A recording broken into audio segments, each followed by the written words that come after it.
नमस्कार, मैं आरती सिंह। देख रहे हैं आप न्यूज 11 भारत और 11 स्पेशल में आप सभी का स्वागत है। और इस बुलेटिन की शुरुआत में सबसे पहले बात लोकसभा चुनाव को लेकर हुए हलचल की।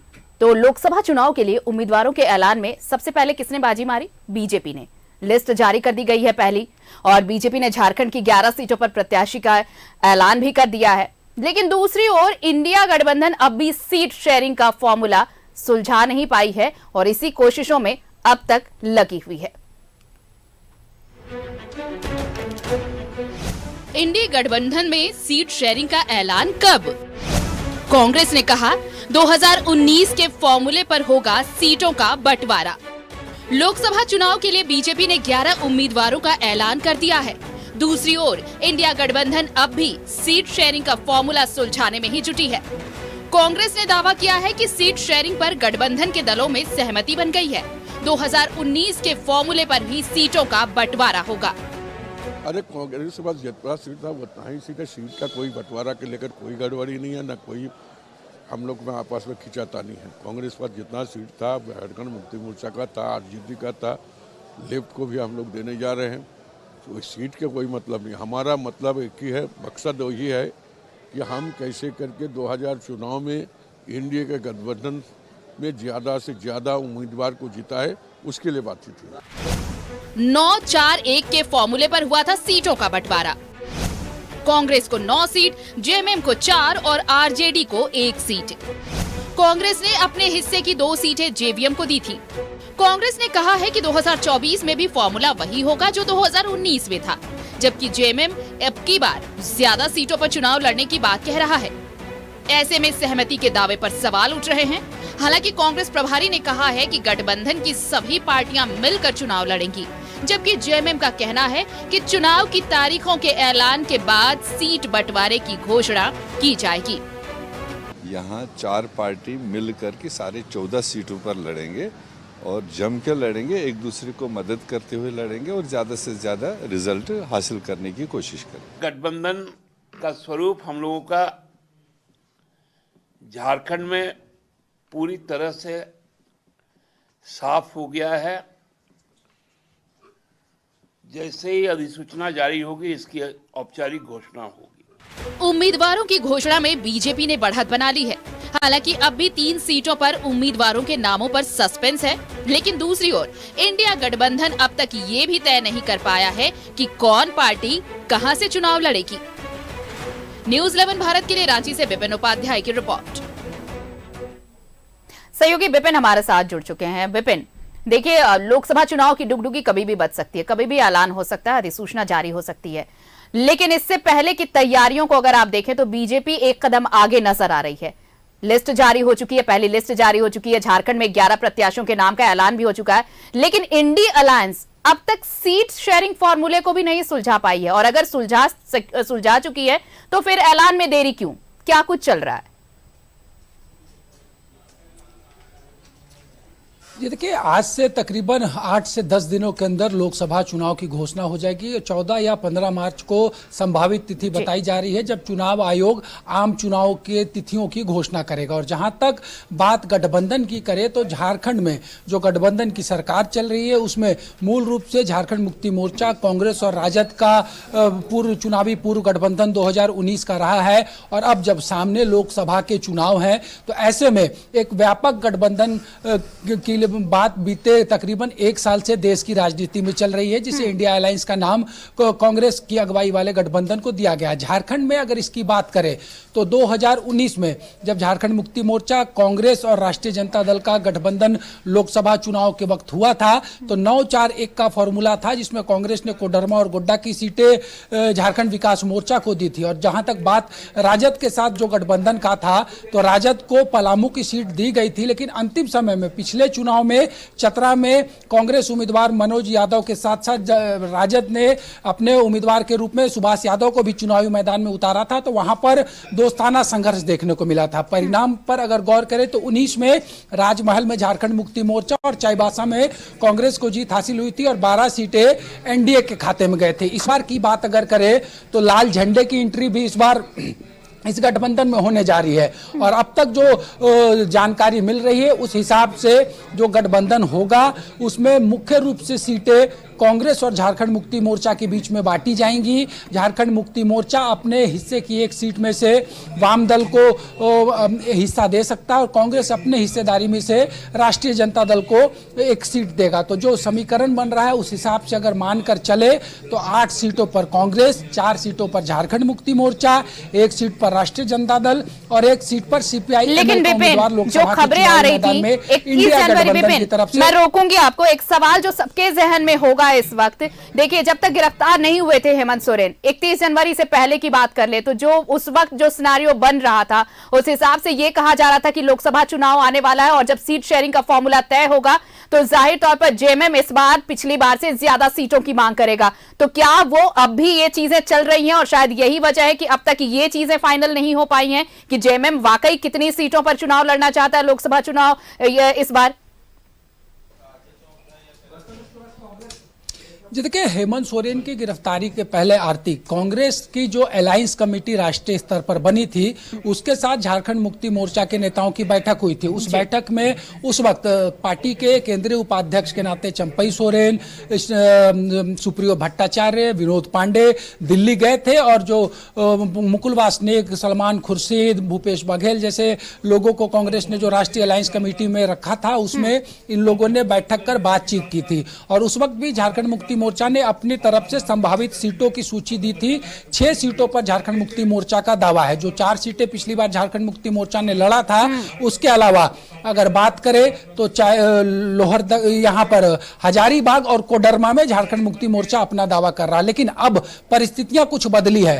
कांग्रेस की एकमात्र लोकसभा सांसद गीता कोड़ा के बीजेपी में जाने के बाद जो चाईबासा का संसदीय क्षेत्र है वहां पर, क्योंकि अगर दलगत स्थिति देखें तो उस संसदीय क्षेत्र के 6 लोग विधानसभा सीट में से 1 कांग्रेस के पास है और 5 झारखंड मुक्ति मोर्चा के पास है। तो ऐसे में अगर जमशेदपुर और चाईबासा में कांग्रेस और जेएमएम आपस में स्वैप ये सीट कर ले तो कोई बड़ी बात नहीं होगी। और जहां तक घोषणा की बात है तो आज कांग्रेस प्रभारी गुलाम अहमद मीर ने भी कहा है कि सब कुछ तय हो चुका है। चुनाव की घोषणा के साथ ही गठबंधन भी घोषित हो जाएगा कि कौन किस सीट पर लड़ेगा, कांग्रेस का उम्मीदवार भी घोषित हो जाएगा। और उन्होंने बिना नाम लिए यह भी कहा है कि कांग्रेस के उम्मीदवारों को पता है कि कौन किन सीटों पर चुनाव लड़ रहा है और उस स्तर से वो तैयारियां पूरा कर रहा है। झारखंड मुक्ति मोर्चा ने भी आज दावा किया है कि सब चीज हो चुकी है। चुनाव की घोषणा के साथ गठबंधन की औपचारिक घोषणा जो है वो झारखंड में कर दी जाएगी और गठबंधन मजबूती से चुनाव लड़ेगा। आपको अगर झारखंड की बात करें तो 2004 में ये गठबंधन ने एक बड़ी जीत यहां पर हासिल की थी और 14 में से 12 सीटें कांग्रेस, झारखंड मुक्ति मोर्चा और राजद के अलायंस को गया था। लेकिन उसके बाद 2009, 2014, 2019 के लोकसभा चुनाव में बीजेपी बड़ी जीत यहां पर लगातार हासिल करते नजर आई है। तो ऐसे में गठबंधन की घोषणा के साथ साथ गठबंधन का परफॉर्मेंस बेहतर कैसे हो इस पर भी फोकस है और इस निमित्त लगातार गठबंधन के जो रणनीतिकार है वो मंथन कर रहे हैं। और बहुत जल्द, जो पूर्व में भी घोषणा की गई थी कि संभवतः 8 से 10 मार्च तक झारखंड में ये जो इंडिया अलायंस है उसके सीटों के बंटवारों की रूपरेखा तय होकर इसकी औपचारिक घोषणा भी संभावनाएं हैं कि बहुत हद तक कर दी जाएगी। चलिए, तो ये उम्मीद की जानी चाहिए कि जो लक्ष्य, देखिए बीजेपी ने अपना लक्ष्य तय किया उस हिसाब से वो काम कर रही है। इंडिया अलायंस का ये लक्ष्य है कि किसी भी तरह से एनडीए को इस बार परास्त करना है, लेकिन उसके लिए कैसी स्ट्रैटेजी तैयार की जाएगी और कब तक उसे अमली जामा पहनाया जाएगा ये बहुत जरूरी है। वक्त बहुत कम बचा है। बहुत बहुत धन्यवाद विपिन, हम और भी जुड़ेंगे आपके साथ बाकी खबरों पर। फिलहाल धन्यवाद आपका तमाम बातचीत के लिए और तमाम जानकारी के लिए। तो देखिए, लोकसभा चुनाव से पहले सभी पार्टियों की तैयारियां चल रही हैं। इसी बीच कांग्रेस अपनी तैयारियां कैसे कर रही है ये बताएंगे, लेकिन फिलहाल गठबंधन में सीट शेयरिंग को लेकर क्या फॉर्मूला तय हुआ है ये अब तक खुलासा नहीं हो पाया, लेकिन बहुत जल्द इसका भी खुलासा हो जाएगा। लोकसभा चुनाव की तैयारियों की बात कर रहे हैं तो कांग्रेस के गठबंधन में कैसी तैयारियां वो हमने बात की, लेकिन कांग्रेस कैसी तैयारियों में जुटी है, कांग्रेस की तैयारियां कैसी हैं ये बताते हैं हम आपको। अब कांग्रेस भी रेस हो गई है अपनी तैयारियों को लेकर। पार्टी ने सीटवार तैयारी शुरू कर दी है। रांची लोकसभा को लेकर कांग्रेस प्रभारी ने समन्वय समिति के अधिकारियों के साथ बैठक की और जीत का मंत्र दिया। लोकसभा चुनाव की घोषणा से पहले कांग्रेस अपनी संभावित सीटों पर पार्टी की स्थिति का आकलन करने में जुट गई। इसकी कमान खुद प्रदेश प्रभारी गुलाम अहमद मीर ने संभाली है। मंगलवार को कांग्रेस प्रभारी ने रांची और खूंटी लोकसभा के समन्वय समिति की बैठक ली। इस बैठक में सीट की स्थिति से प्रभारी अवगत हुए। कांग्रेस प्रभारी ने कहा कि गठबंधन इस बार बेहतर परिणाम देगा और केंद्र की नाकामी बताने के साथ ही राज्य सरकार की उपलब्धि गिनवाई जाएगी। बाकी अगले साइड 10 साल का अन्याय काल वो लोग महसूस भी करते हैं और उसको भी थोड़ा याद कराएंगे। तो इसलिए 4 सालों में जो मैनिफेस्टो के मुताबिक काम हुए, जो अचीव हुआ 85% जो हमने वचन दिया था 19 में, उस पर जो काम हुआ है, बल्कि उससे हट के भी कुछ काम हुए, तो वो भी हमने लिस्टेड करके अपने ऑर्गेनाइजेशनल लोगों को नॉलेज के लिए दिया। समन्वय समिति की बैठक में बूथ से लेकर गठबंधन पर चर्चा हुई। कांग्रेस प्रभारी गुलाम अहमद मीर ने कार्यकर्ताओं को चार्ज करते हुए कहा कि पार्टी का संगठन राज्य में बेहतर है, जो सार्थक परिणाम देगा। बैठक के बाद कांग्रेस प्रदेश अध्यक्ष राजेश ठाकुर ने दावा किया कि गठबंधन राज्य में 2004 का परिणाम दोहराएगा। बिल्कुल उसमें कहीं कोई दो मत नहीं है। आपने देखा होगा कि भारतीय जनता पार्टी, आप कह रहे हैं कि पहले घोषणा कर दिया, तो बाकी सीटों पे क्यों नहीं कर रही? क्यों उम्मीदवारों का इंतजार करती है? क्यों हमारे यहाँ से उम्मीदवार ले जाकर के लड़वाती है? अगर कोई भ्रष्ट है तो उसको आप अपने यहाँ ले जाके क्यों लड़ा रहे हैं? 2004 में कांग्रेस जेएमएम राजद के गठबंधन ने 14 में से 12 सीटें जीती थी और इसी लक्ष्य को लेकर इस बार भी कांग्रेस तैयारियों को अंतिम रूप देने में जुट गई है। न्यूज़ 11 भारत के लिए रांची से कैमरामैन राजा के साथ विपिन उपाध्याय की रिपोर्ट। सहयोगी विपिन हमारे साथ जुड़े हुए हैं। विपिन, हमने बात की गठबंधन की तैयारियों की कि गठबंधन को में कैसे कांग्रेस अपनी तैयारियों को, अपनी रणनीति को धार देने में जुटी है, लेकिन कांग्रेस के अंदर की बात करें तो अब वक्त भी कम है और जैसा कि आपने कहा कि ये बताया गया है, ये सबको पता है कि कौन किस सीट से चुनाव लड़ रहा है, ये सबको पहले से थोड़ा पता है कि वहां पर कैसी तैयारियां करनी है, लेकिन इसके लिए बहुत जरूरी होगा कि एक कोऑर्डिनेशन बनाए जाए हर विंग के साथ।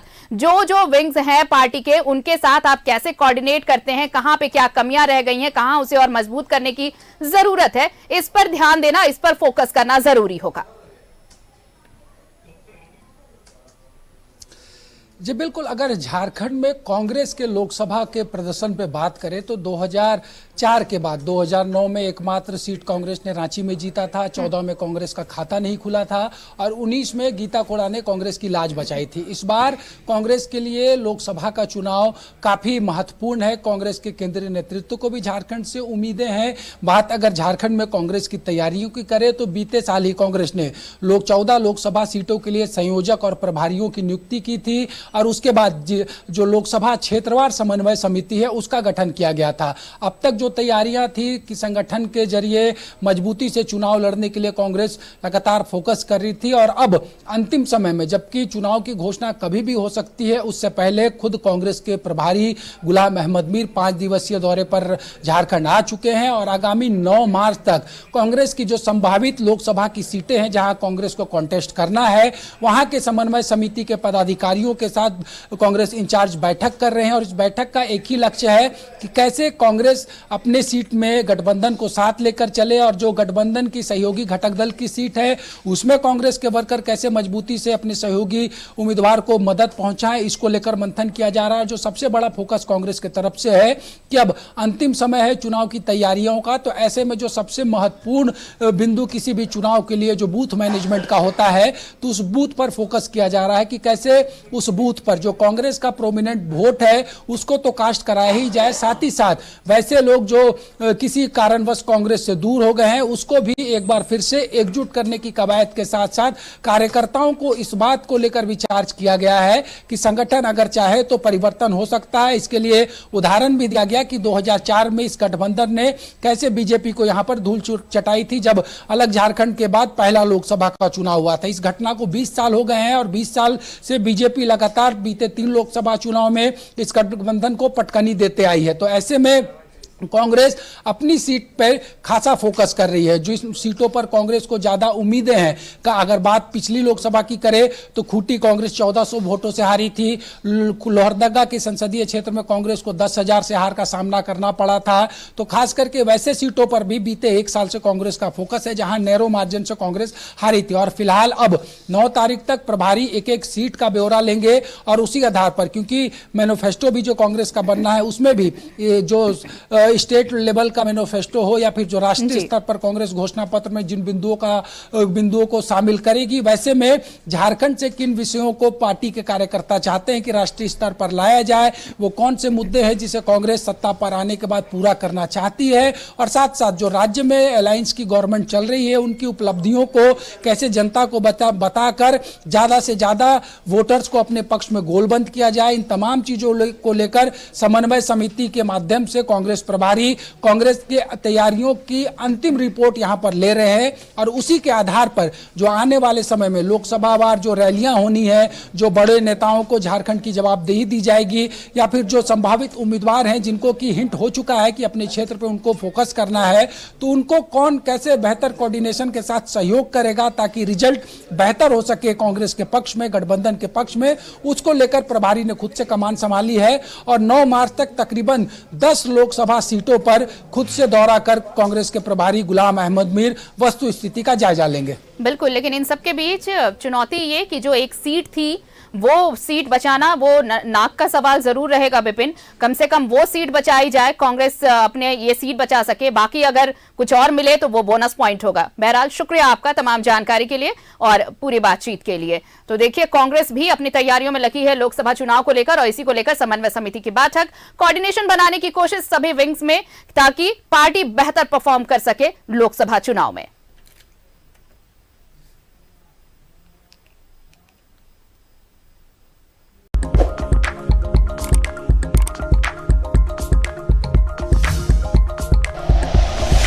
Like and share videos, subscribe करें हमारा चैनल और प्रेस करें बेल आइकॉन। न्यूज़ 11 भारत, सच है तो दिखेगा।